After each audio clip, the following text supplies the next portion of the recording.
this talk. So whenever you are ready, feel free to start.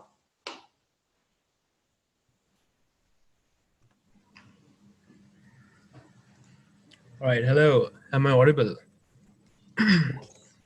Yes, you are. Okay, perfect. Just give me 10 seconds so that I can share screen a document and then we'll be all fine.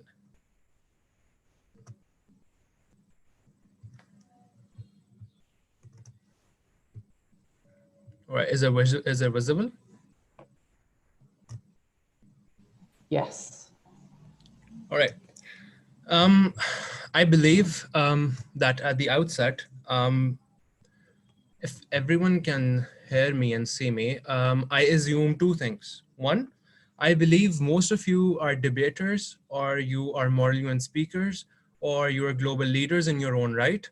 And second of all, I assume that you'd be interested per se in making sure that you're financially literate when it comes to the idea of what of how generally living is to be taken for that matter. Before we dive into the small presentation that I've made, there are three things that I need you to realize. One, I need you to realize that financial literacy may sound two difficult words put together in tandem, but they're not difficult at all. Second of all, you need to realize the importance of the 4 SDGs that I've just mentioned in front of you, which is the cover page for our presentation as well. SDG number 4, 8, 11, and 12. 4 focuses on quality education. They focus on sustainable consumption, responsible production and consumption, sustainable cities, etc. The reason I've put all of these 4 SDGs together is to make sure that they work coherently and cohesively, right? And therefore, I've made this very small overview of what this particular workshop will be about, right? Now, in order for us to move forward, I need you to introduce, I need myself to introduce to you as well. My name is Abdullah Hamid. I am a resident of Pakistan. I am a South Asian debater. I'm a former international debater, a former international moral UN speaker. I coach 3 different schooling networks as well. And the schooling network that I coach is the most successful middle school MUN team of Pakistan and in South Asia as well. We recently paid a visit to the United Nations headquarters in New York under the banner of FWW as well. Now, it was just a small introduction for you to understand. Now, some of you may think this is a huge leap when it comes to debating and moral UN speaking and resolutions and GSLs and moderate caucuses and unmoderate caucuses, and all the way to financial literacy and all the way to money matters. You may be correct. And I assume that you may be thinking, what is this about, right? How do I make this entirely from moral UN speaking, from debating, all the way to money matters? Money matters are for people who have graduated, who are currently doing a job, who are currently owning a business, etc., etc., etc.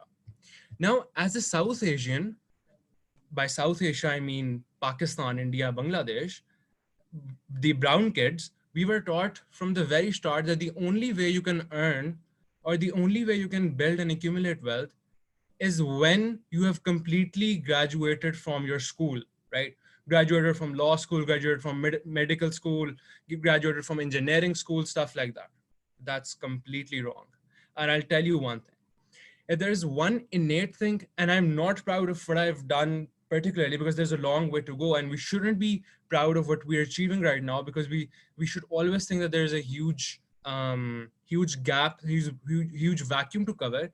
But the only thing that I'm proud of myself is that I generally tend to realize a lot of things earlier on. And one of the things that I realized was the importance of financial literacy and how a modern teenager can earn and build wealth. Let's move on, and simultaneously, I am going to present you with slides, read them, and it's a small 10, 11 pager presentation. Then we're going to move towards question and answers. Hopefully, I'm going to transition from the very difficult, the supposed difficult words, but they're not at all difficult. And then we're going to move towards how anyone can earn and build wealth, and especially why it is important in the context for sustainable development goals, and essentially why it's important inherently when it comes to the intrinsic importance of financial literacy and model UN debates, etc. Now, number one slide is what is financial literacy. Financial literacy is the ability to understand and properly apply financial management skills, effective financial planning, properly managing debt, accurately calculating interest, and understand the time value of money are characteristics of being financially literate. All may sound difficult, all may sound a conundrous, a hazardous collection of words that are put through in a paragraph and are circulated under a purple banner. That's not true. The essential idea behind financial literacy is to understand where you and your expenses lie, right? The reason I've connected this with SDG is that a lot of times, from what I've observed from the surveys that we have conducted as an organization based in Pakistan, is that there are 98% of schools in the entire world. I'm talking about the entire world right now, including Asia and including Western comparison as well, that don't teach the competing value of what financial literacy is. Yes, we get to teach. Yes, we get to know what science is. Yes, we get to know a lot of other things that, such as, let's say, poetic fashions, such as science in its inherent manner, which is divided into physics, chemistry, etc. I'm not saying that all of those things are wrong. What I'm saying is the reason that that generally the educational planners or people who build curriculums are wrong is when they don't add the added value of what financial literacy is within our embedded curriculums. That is where we get it wrong. Because once a person, for example, such as me, who wish to study in an Ivy League university in the United States of America or in the United Kingdom, once they graduate, they have student debts, they have circular loans, they have other things to carry on. And by the time they pay everything back, they're already 30 plus, they're already 28 plus. The prime golden age for which they had to study money matters or financial literacy were long gone.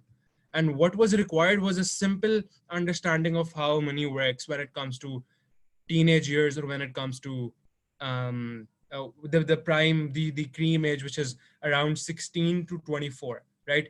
And by the age bracket that I assume right now, I think most of you are in this, fall within this bracket range. Moving on. Financial illiteracy affects all ages and all societies. Those who understand the subject should be able to answer several questions about purchases, such as whether an item is required, whether it is affordable, and whether it's an asset or a liability. Financial literacy education should also include organizational skills, attention in detail, consumer rights, technology, and global economics, because the state of the global economy greatly affects the US economy. While we assume how US economy is generally associated with the brunt of the international monetary framework, we also see that there is a competing value that is associated with China as well. And here is how our MUN expertise comes in play, right? Because essentially we are more informed citizens. All of us know that. We have been attending MUNs, we've been speaking in UNSCs, we've been speaking in DISECs, we've been speaking in UNHRCs. So essentially we assume that we don't assume, we are essentially better informed citizens, right? We know UN resolutions, we know UN charter, we know other things that are going on in the current health political landscape, other political landscape as well. Why don't we use the entire idea of being aware of the international political fallouts, the international political scenarios, and use it to our advantage by making sure that we are more financially aware? We should be able to do that better than most of the people in our society, because one, we have been debating about these global issues since, let's say, if we've started debating in 6th grade, or if we've started debating in 7th grade. We should be better able to regurgitate the entire inherent process of what is going on in the current world, the trade wars, the problems in different countries, economic problems, refugee problems, etc., and try to channelize it into, while solving all of that, while working to solve all of that, because that's essentially the brunt of the work that we have to do, the youth have to do. Why don't we channelize it into making sure that we are not financially illiterate. That should be the essential modus operandi that we need to follow. Moving on. Up till now, you may think all of this is circulating, this is difficult. It's not at all difficult. Once we reach at the end, you would know what essentially financial literacy is and how you can be a better consumer.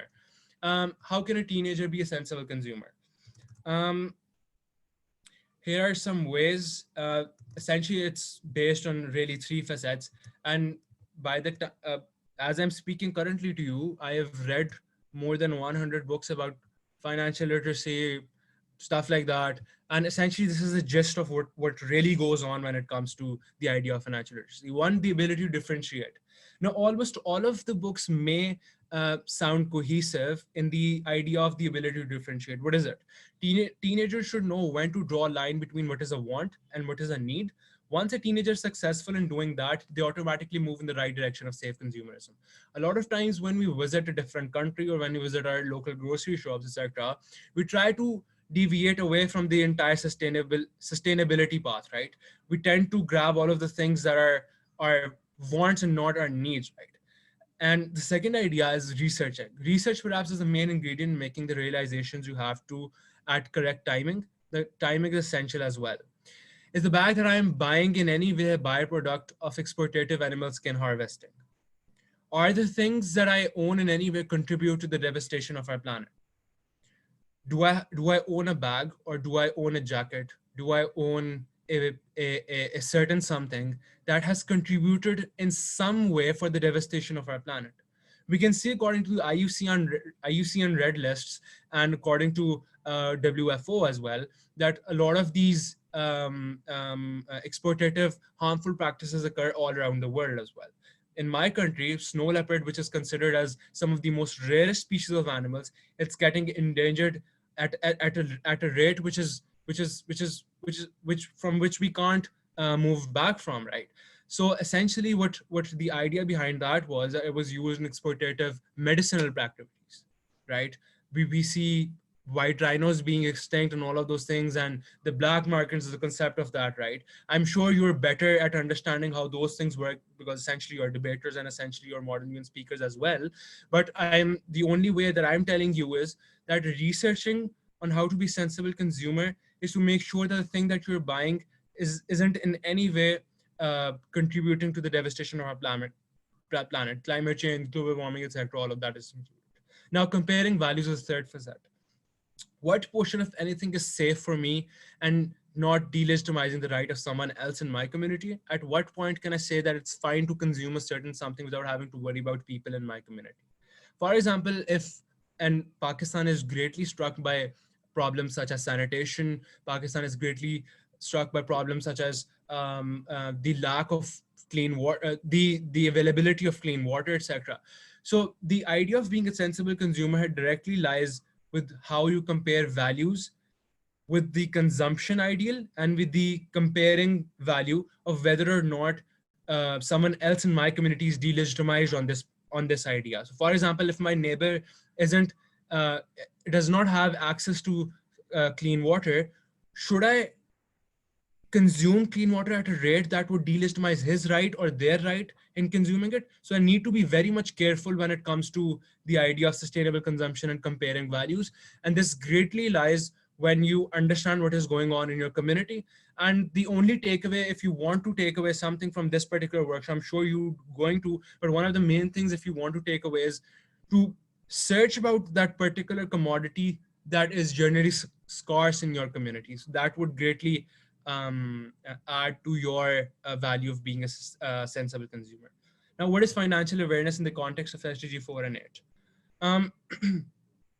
SDG 4 focuses on providing a quality education for everyone. What is quality of education if it does not teach you how you can be financially aware? We have two people in our mind. One of them attains good grades in O levels and A levels in GCSEs and goes on to study in a very prestigious Ivy League university. The other option is someone who got taught at home what money management is, what financial literacy skills is, and then goes on to build his certain brands and then tends to explore the consumer market for that matter, right?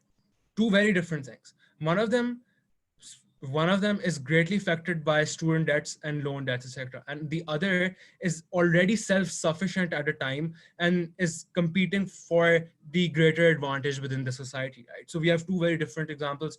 I'm sure you must take those examples in light of understanding how financial awareness really works. SDG number 8. SDG 8 focuses on decent work and economic growth. Financial awareness has a direct relation with collective ubiquitous economic growth. The final product for them, both of them combined, is the desiderata, is that SDG 4 and 8 combined, if followed in tandem, can only be achieved if the modern teenager can learn how to save, earn, and build wealth. Um, I may sound cliche and I may sound generic, but understand this. When I say that a modern teenager can learn how to save, earn, and build wealth, I'm not just saying that there's magical money that comes into your bank account and stuff like that. I say working for money and then making money work for you, right? There are two different examples, and I will reinforce them as we move on later to this comparison. Now, financial cooperation in the context of SDG 11 is sustainable cities and communities, and SDG 12 is responsible consumption and production. I've always been particularly fascinated with these four SDGs out of every SDG because they have a direct correlation with everything else that is mentioned in the sustainable development programs, right? I'm sure there must be other workshops that talk about, let's say, women rights, or they talk about peace and justice and other equal food and stuff, no poverty, etc.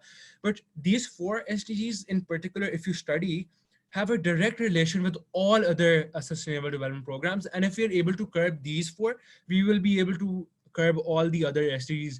And just like 2000, we'd not fail our Millennium Development Goals and not move towards another set of goals in 2030, and eventually another set of goals in 2060, another set of goals, and the vicious cycle repeats itself. Now, what is financial cooperation? Financial cooperation deals with the means of collective saving, consumption, and production. If one person can save, then so can 100 people, and 1,000 and 100,000. Financial cooperation is the number one way to a safer and more resilient community. Safer cities and sustainable cities of tomorrow reflect such changes that are inherently categorical of same means of consumption. Do not get afraid by the syntax of what is written in front of you. Focus on the idea of saving and focus on the idea of building a more resilient community. And just moving past that in a more fast-paced manner, because then I'd be able to explain to you in more detail what all of this is, and move towards a more fun part. Until now, it was relatively boring syntax, financial literacy, and all of those things that are always mentioned for people who are college graduates, etc. This is the two major questions that you may have up till now. How then to earn and how then to build wealth? Yes, I talked to you about what is earning and what is building wealth. The number one thing that you need to do is to erase all assumptions. And this is particular for South Asian people, but this applies for everyone in the world as well, from wherever you are, is the idea that you can only earn when you graduate. That's untrue. That shouldn't be a threshold anywhere in the entire world. That is probably the most falsified concept that I've ever come across, except for some of the philosophies that Nietzsche mentioned in his philosophical outlets. Anyways, how then to earn and how then to build wealth? This is basically the main part of the workshop right now. Following are the two things and the gist of everything. One, get a job. No matter what age are you, post 16, you need to find creative ideas to get yourself enrolled in a job somewhere, be it after school, college, or a side job somewhere, freelancing, writing, teacher assistant jobs, etc., local selling and buying, anything that produces income.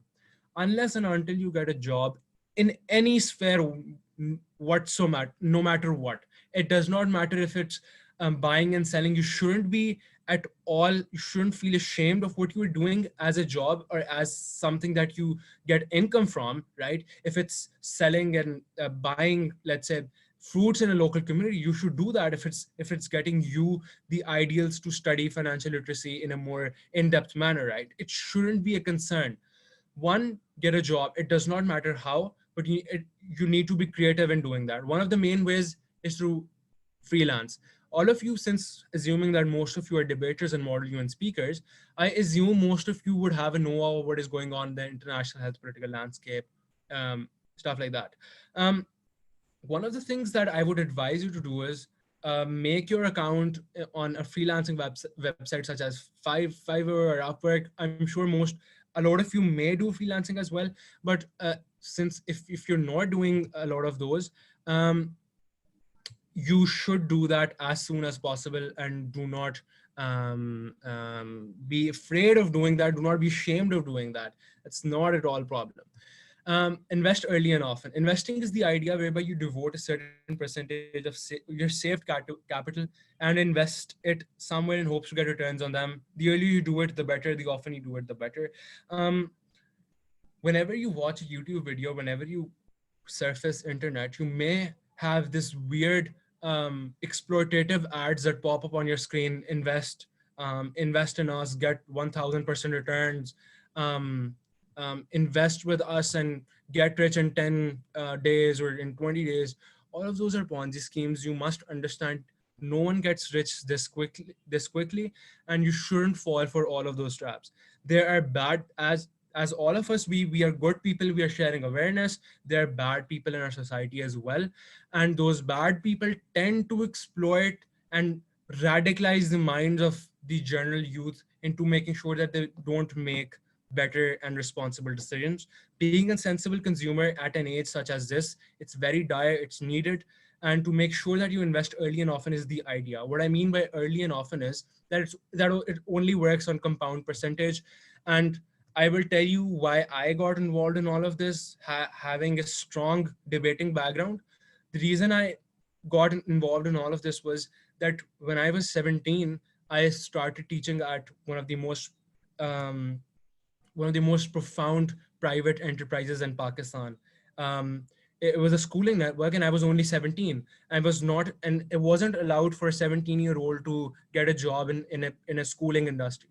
The reason I got that job was because my teaching methods when it came to MUNs and debates were so strong that I taught there for 2 months for free of cost. And I gave them this threshold, and I gave them 3 best delegation in 2 months with students who did not know the ABCs of what MUNs and debates are. So try to explore and try to creatively manage. I could have gotten out and then waited until I was 19, 20, 21, 22, until I was able to get a job in a schooling industry. And then I could have went back to that school and make and propose them that I could be your coach, and then I can bring you best delegation trophies and I can teach your kids. So number one thing that you need to understand to get a job is, since all of you are debaters and munners, get a certain threshold, get awareness when it comes to speaking, speak an international, everyone, go on a scholarship somewhere, attend a conference nationally somewhere. You must know, and there are a lot of workshops as well that I saw when it came to schedule. Do that, and then shortlist some of the schools that are in your community that are private, or even if they're government. Bring them proposals, give to them documents that, give me 6 months and I will train your students. Give me 6 months. That is one way you can get a job. And that is one way it will be a job which is one, it'll be interesting to you as well, since you would be continuously learning in the same sphere, in the same process. Second of all, you'll earn. What better way to earn, and what better way to express yourself in a manner such as this. Now, in Pakistan, the reason this is better off in comparison to other is, I'll give you a very small hypothesis, and then I'll move to the last page, and then I'll open the house for questions and answers. Because one, this is a very subjective orientation of what financial planning is, right? We are not in one country, and we are not one community. We are diversified, and I really liked the Immune Impact and the entire team that brought together the entire diverse panel, the diverse speakers and diverse attendees. So we're not one community. We don't live under one banner or one house. So I can't subjectively appeal to everyone's method of doing stuff like that, right? So it may be difficult in, let's say, earning wealth in Afghanistan in comparison to, let's say, Pakistan, in comparison to India, in comparison to Bangladesh, in comparison to Indonesia, stuff like that, right? So I can't subjectively appeal to everyone. So the better way to go about is to answer and take questions, right? So in one manner, what we're going to talk about is the idea of furthering the narrative of investing early and often, and the idea of getting a job. And I'd like to have questions with you from you as well, if they're chat oriented. Um, I'm sure you must have heard about Robert Kiyosaki. He was the author for The Rich Dad Poor Dad. It was a best-selling book. I'm sure most of you must have read. The reason I'm displaying that and not Peter Lynch or Jordan Belfort or all those other authors is because it's pretty understandable and ubiquitous in approach. Um, do not mind about the quote. It generally emphasizes on how the poor get up every day and go work for money, not taking time to ask the questions in another way. Now, generally, not everything revolves around financial literacy as well. I'm sure most people are fine with not earning a lot and then, teaching or doing what they have to. But at the end of the day, if you want to create a larger impact and to make sure that people follow you in regard to that, you need to understand why earning. I'm not saying you will earn a lot. I'm saying you will be financially more literate, and you'll be able to open your options more so that you can follow greater paths into making sure that you are more diversified. Just the way I talked about coaching, the way I talked about all the other things as well, stuff like that, right? So before we move towards questions and answers, a last hypothesis that I want to give that I talked about in the second last slide was that in Pakistan, if you can relate to your particular country, you can. In Pakistan, we attend our O levels. It's 3 years, and then we have our A levels. It's 5 years, and then we go to our college, which is 4 or 5 years, depending upon if you're studying law or medical. That gives us 9 to 10 years of studying after you've completed your ninth grade. After you've completed your ninth grade, so 10 years after your ninth grade. In Pakistan, engineering, there's this particular burden on our people in South Asian culture that our parents want us our parents want to see us as doctors and as engineers and as lawyers, right? That's pretty bad, right? You need to make them realize that the world that we're living in, again, no more depends upon all of those things. It has a lot of different facets. It has a lot of different other digitalized nuances that we need to take care of. We live in a digitalized world. It's a post-modern world, and we no longer need to depend upon all of those things. I know people who are 16 and who are earning a lot, and they don't have and they're not even enrolled in a university. I know people who are safe consumers and are defeating the paradigm, defeating the self-established narrative that you need to earn after you've graduated.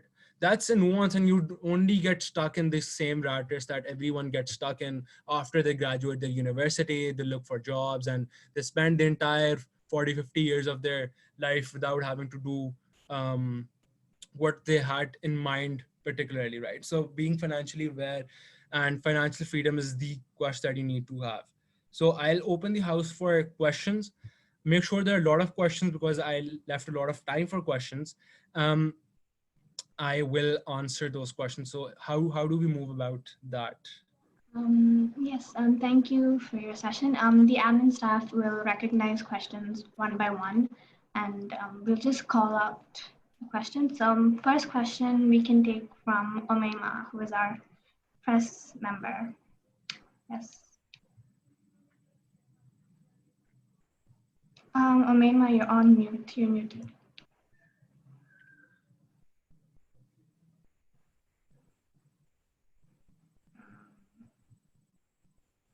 They're pretty interesting questions in the chat. Okay, we'll go on to another one. So Maria asks, do you have any tips on how to invest to build up a passive income? All right. Passive income requires you to invest in from a very early age. The more time you invest, the more time you invest more often at an early age, the more it's better. Why? It's all compound interest. If you're living in United States of America right now, and there are people who are from United States of America, I'm not sure if you've heard about, and this is me who's speaking from Pakistan right now, I'm not sure if you've heard about what 401k is, what retirement plans are, what Roth IRAs are.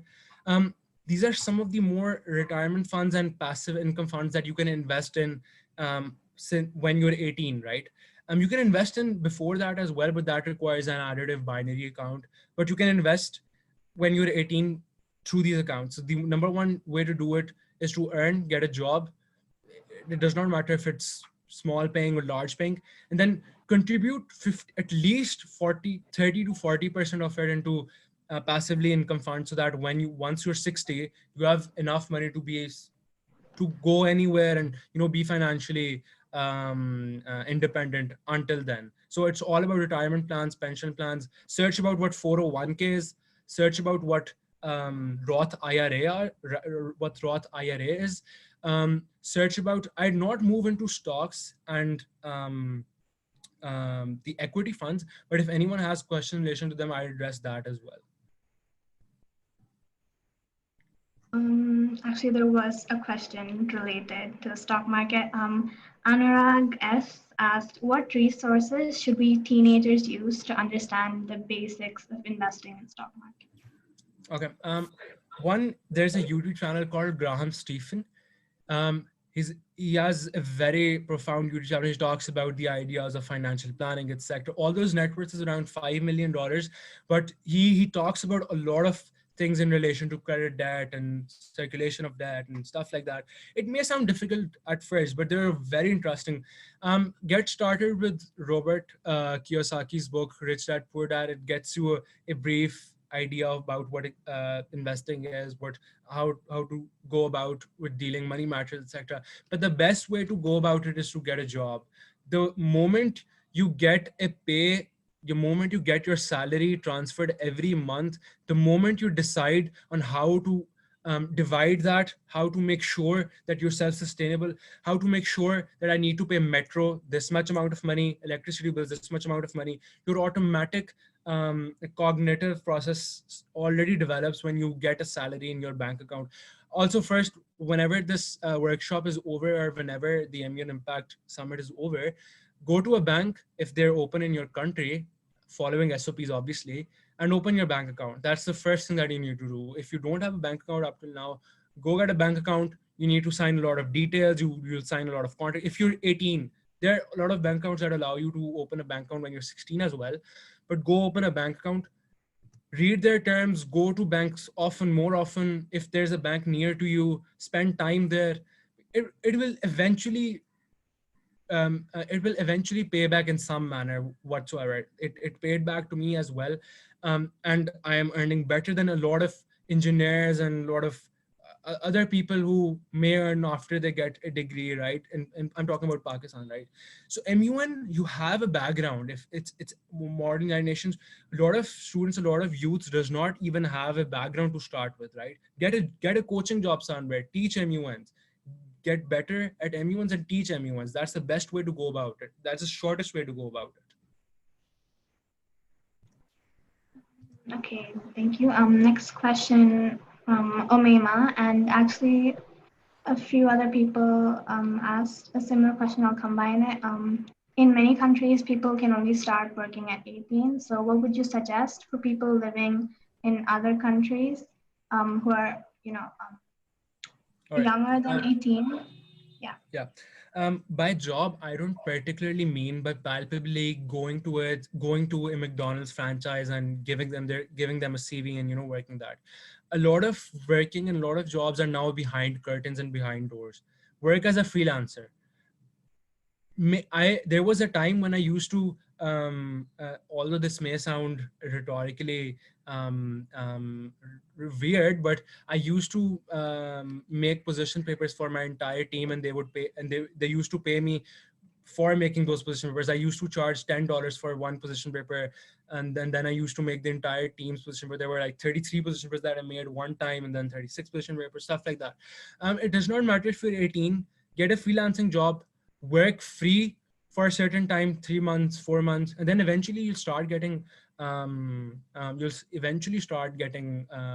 actual paid material. For example, there was this time when I used to freelance and used to write articles for people, and I used to write free articles the first 2-3 months. They were all about international relations, political landscape. Obviously, since we're runners, we are more aware about all of those things. So I used to study and simultaneously used to write, and I was 16, 15 back then. And so it does not matter if you're 18. Get registered with the freelancing website and pretend that you're 18 until you're 18. That's the best way to go about it. Next question is, would you advise youth to start their own small businesses before they start college? Okay, this is interesting because it's a very nuanced answer that I'll give to you right now. Um, um, One, if it's a socially inclusive business, I would advise against that. For example, if you're helping other people, for example, I am the founder of Modeling Academy. It's one of a kind academy in Pakistan. It teaches people how to debate from underprivileged sectors, and we teach them and we fund their way to attend different modeling conferences nationally, right? I would advise against that. But if you have a good idea, if you have a good commodified idea, then 5 months of pay to get started with a business as well. And I would advise you to go for not for a socially inclusive business that teaches people, that does all of those good things. But if you want to start business in tandem with the other college operations, then I'd advise you to go for a business, but it needs proper rendering. For example, you can't start a DVD store these days. You can't start a DVD Play Store these days. All of these things are digitized. There are SEO optimizations. There are free courses available. Then work on those free courses. Give yourself 6 months. Work on a skill. Use that skill as much as you can. There are a lot of free courses that are available. I have a list of them as well. But go on Google and search for free courses. Learn a skill. Developing a skill is probably the most important part. We already know a skill. We know how to talk. We know how to present. We know how to deliver a speech. There shouldn't be any disagreement over whether or not we can opt out for interviews, etc. Right? So studies can only lead you towards the interview door. The interview door essentially is where your public speaking really comes in. So you already have a skill. Utilize that. Incentivize that. When would you utilize that? It's not that you're 30 and you're still doing MU1s. You're 25, you're still doing MU and stuff like that. So, try to be pretentious and in that matter. Our next question is from Hugh. If you're able to attend a top university in our postmodern world, would it still be financially beneficial to attend, get a degree? I have nothing against degrees, and I have nothing against courses and universities and Ivy Leagues, etc. But the problem is that while you're studying at a university, those 4 to 5 years are the most important years of your life. And a lot of times the idea of learning how taxation works in your own particular community, how taxation works under your particular constitution per se, or your particular ideas, try to, for example, I go to university as well. I'm currently enrolled in a law program. But the reason I was enrolled in this law program was because I had an ample amount of time, and my university allows me to go wherever I want, and I just have to pay a fine at the end of a year to compensate for my attendance, right? The reason I chose that was so that I can carry out all of my other activities, right? So I have nothing against degrees, but I've against is the idea of making yourself financially literate. So you can be financially literate by going to university as well. So it's not that you have to only drop out and then study business or stuff like that, or taxation or money matters or financial ideas. A lot of people are asking for freelancing opportunities and other resources which you can use to make yourself more aware about financial literacy. Okay. One of them is writing articles for different websites.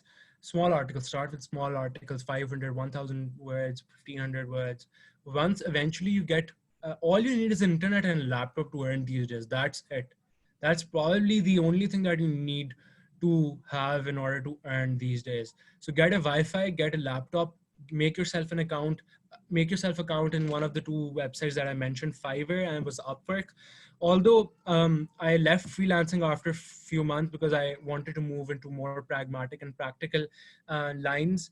But I'd advise you that it can be more inherently important to go about it, because at the end of the day, what matters is the idea for you building yourself an empire which is self-sustainable, and that you retiring without having a lot of debts at the end of the day.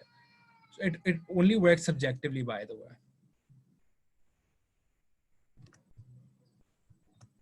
We only have around 5 minutes left, so we'll just take a few more questions. So Ria K asks, do you think that in the future, people's jobs will be short-term project-based style jobs rather than the typical same 9-5 job for a couple of decades? It's already short term. Whoever raised this question, it's an important question. It's already short term project based jobs. And one of the things that I would advise you to do right now is, if you want to go into stocks and the more volatile area of research, etc., and which is obviously more project basis, 90 to 95% of people fail when it comes to stocks and the idea of trading, the idea of investing, stuff like that. You need to create a certain binary between what is investing and what is investing and what is trading, right? You need to understand, do not correlate both of them into one thing. Investing is totally something else, and trading is totally something else. You trade stocks, you get an ownership in a certain company, and then you buy it at a lower level and then you sell it at a higher level. There's technical analysis involved, fundamental analysis involved. Start learning that. Start with fundamental analysis and you already understand what is. One of the main things that you would understand in fundamental analysis is what PE ratios are. PE ratios are price to earnings ratio. The other thing that you will understand are graph patterns, graph charts. You would understand if you opened Bloomberg or if you've opened CNN and you'd see tickers on how NASDAQ or how S&P 500 fell below and it's red or green or whatever. Those are market indexes. So start, I'd write it down. Start with researching market indexes. And this is for everyone. Start with researching market indexes. And all of these things, even after you've graduated as a doctor or as a lawyer, no one will teach you a lot of these things because no one wants everyone to share in the essential capital markets, right? So start searching with what market indexes are. S&P 500, they have annually at an average rate returned in 10%. So if you've invested $10,000 at the start of January, although it's July to July, but if you've invested $10,000 in January and it has returned 10% annually, then you would have a 10% increase on that capital money, right? So rather than saving money, make money work and invest that saved money into something else, right? So that's basically how it works. Okay, so we only have like 1 to 2 minutes left. So I think that's it for questions. We did take a lot, and the session was so insightful. I hope everyone enjoyed it. Do you have any last words? My only last words would be that fight. If you have domesticated wills that intact to you, fight those wills, because a lot of times parents don't agree with what we say, with what we do. But once we show them that, no, it's the things are changing and it's really difficult. It's really different these days. Try to show them first of all, and then try to show everyone else in the society that, it's a totally different world and we can't survive without financial literacy. This is one thing that you need to realize. You can't survive without financial literacy. People will eat you up. There are whales and there are sharks that are in our communities that will eat you up, won't let you excel. And that is why you have the same old organizations, the same old companies that are on top of the market. And I'm not saying those are bad. Obviously, they have their own expertise, etc. It's good to be a capitalist if they want to be an industrial capitalist, but you need to be more financially literate. That's the only thing that you need to take in consideration. And go for coaching, apply for coaching somewhere in your local school so that your first job can come and play. Thank you very much. Thank you everyone for coming to our session today. Very interesting and insightful presentation there. So I've just dropped the link for the 24-hour help desk in the chat again, so please feel free to check that out if you have any questions at any time. But otherwise, feel free to leave the meeting now and head on to your next sessions. Thank you very much. Thank you for having me.